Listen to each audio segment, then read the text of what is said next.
నాకు నచ్చదు, అందుకని ఐ డోంట్ కేర్.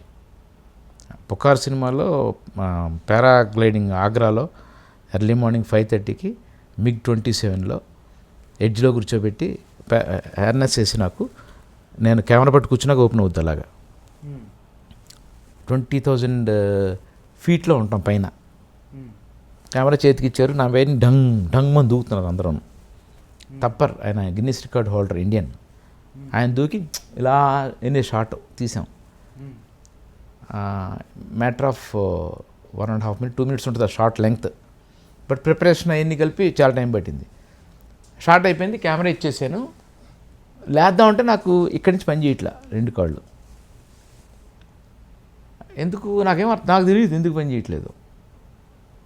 అదేంటంటే మైనస్ టెంపరేచర్, అది కాళ్ళు బయట ఉన్నాయి, ఆ గాలికి నమ్ము అయిపోయి ఏదో అంటారు కదా, నాకు సరిగ్గా తిమ్ములు ఎక్కిపోయి పైకి లాగి వాళ్ళ దగ్గర ఏదో ఉంది పైన. వెంటనే ఫస్ట్ ఎయిడ్ని ఓపెన్ చేసి చేస్తే 20,000 meters పైన పైన పైన పైన మామూలుగా అయితే 20,000 meters 20,000 feet 10,000 metersలో ఉంది. 30 అలా అంటే ఆ హైట్ నుంచి వాళ్ళు దూకే షాట్.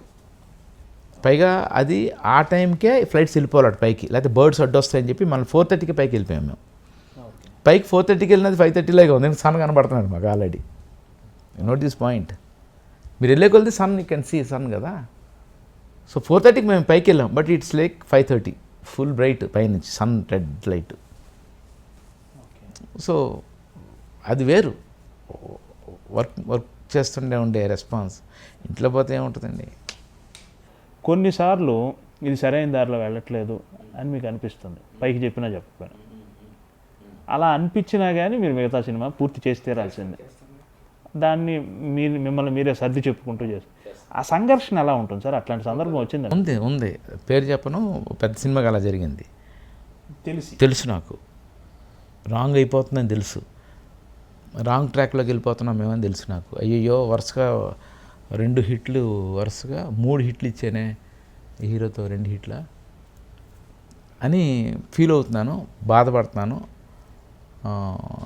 ఇంట్లో నా వైఫ్ దగ్గర ఎక్స్ప్రెస్ చేశాను, నా అసిస్టెంట్ రాంబాబు దగ్గర ఎక్స్ప్రెస్ చేశాను. అలా అర్థమైంది మీరు ఏ సినిమా గురించి చెప్తున్నారు. ప్రయత్నించారా సార్ ఇది తప్పు ఏదైనా మార్చుకోవాలి? లేదు, అది నా దాకా రానివ్వలేదు, నాకు ఆ అవకాశం ఇవ్వలేదు, నన్ను చెప్పనివ్వలేదు. ఓకే మన పని చేసుకెళ్ళిపోదాం సైలెంట్గా. అలాంటి సందర్భం ఒక్కోసారి నేను సూపర్ హిట్ అయిపోద్ది అనుకుని కొన్ని సినిమాలు ఎక్కువ మాట్లాడేశా, అది అట్టర్ ఫ్లాప్ అయిపోయింది. అప్పటి నుంచి నేర్చుకున్నాను, ఓహో మన సినిమా గురించి మాట్లాడకూడదు, మనకు నచ్చితే సినిమా అక్కడ ఆడాలని రూల్ లేదు. ఇది చాలా అద్భుతం నేను అనుకుంటాను, జనంకు నచ్చకపోవచ్చు. Daddy cinema super duper hit రాసుకుంటున్నాను, ఫ్లాప్ అయింది. అప్పుడు అనుకున్నాను నేను చిరంజీవి గారిని అలా చూపించకూడదు అని, చిరంజీవి గారిని అలా చూడడం జనంకి ఇష్టం లేదు.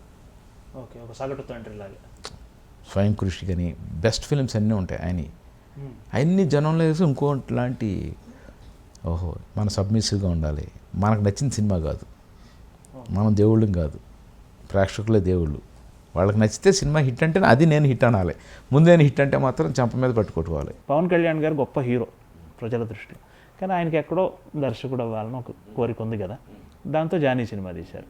జానీ సినిమాకి మీరే పనిచేశారు. జానీ సినిమా తీసినప్పుడు మీ అంచనా ఏంటి సార్?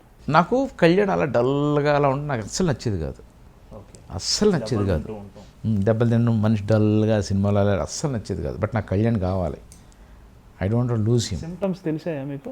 అరే కళ్యాణ్ డల్గా వెళ్తుంటే నేనే కళ్యాణ్ అనేది నేను చూసిన కళ్యాణ్ వేరు కదా, హైపర్గా సరదాగా నవ్విస్తూ ఉండే కళ్యాణ్ అది. ఆయన నేచర్ ఎప్పుడు అలా సరదాగా నవ్వుతూ ఉండే. అయ్యో చాలా జోవియల్గా ఉంటాడు, చాలా బాగుంటాడు. తత్వానికి విరుద్ధమైన సినిమా అది.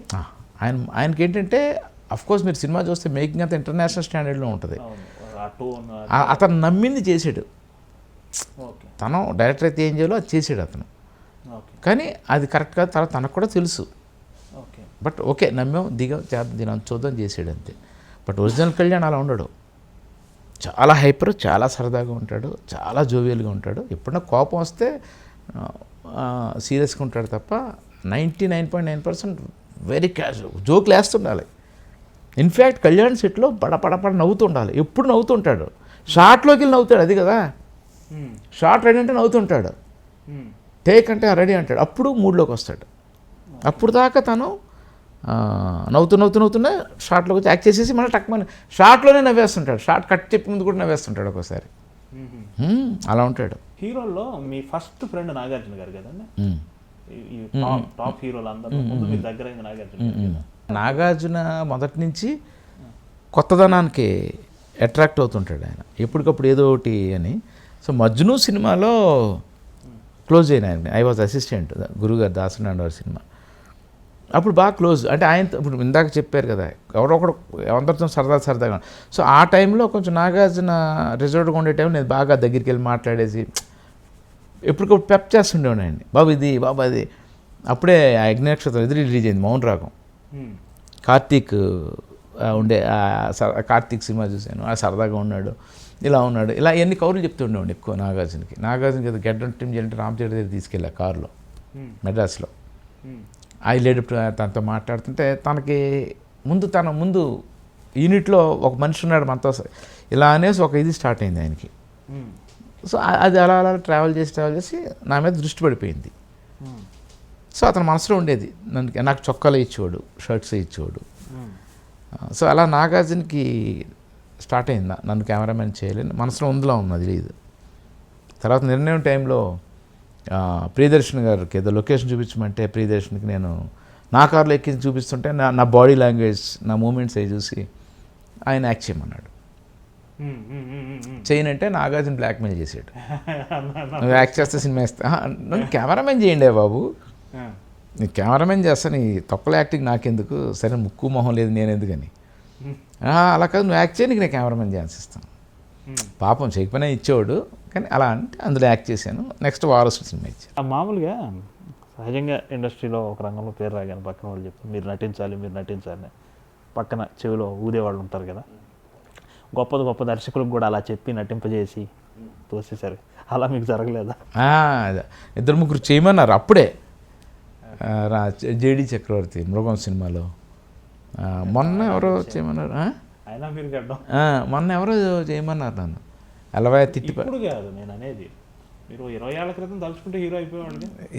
వద్దు, నాకు తెలియదు, నేను యాక్ట్ చేయలేను. ఒక డైలాగ్ చెప్పమని నేను లోపల నుంచి ఫీల్ అయ్యి చెప్తాను ఎమోషనల్గానే, అది ఎలా ఉందో ఆ రేంజ్లోనే చెప్తాను. అది సరిపోదు నాకు, అది సరిపోదంటే ఇప్పుడు ఆర్ట్ ఫిల్మ్ తీయాలి నాతో. నాకు యాక్టింగ్ రాదు, చెప్పగలను కానీ చేయలేను.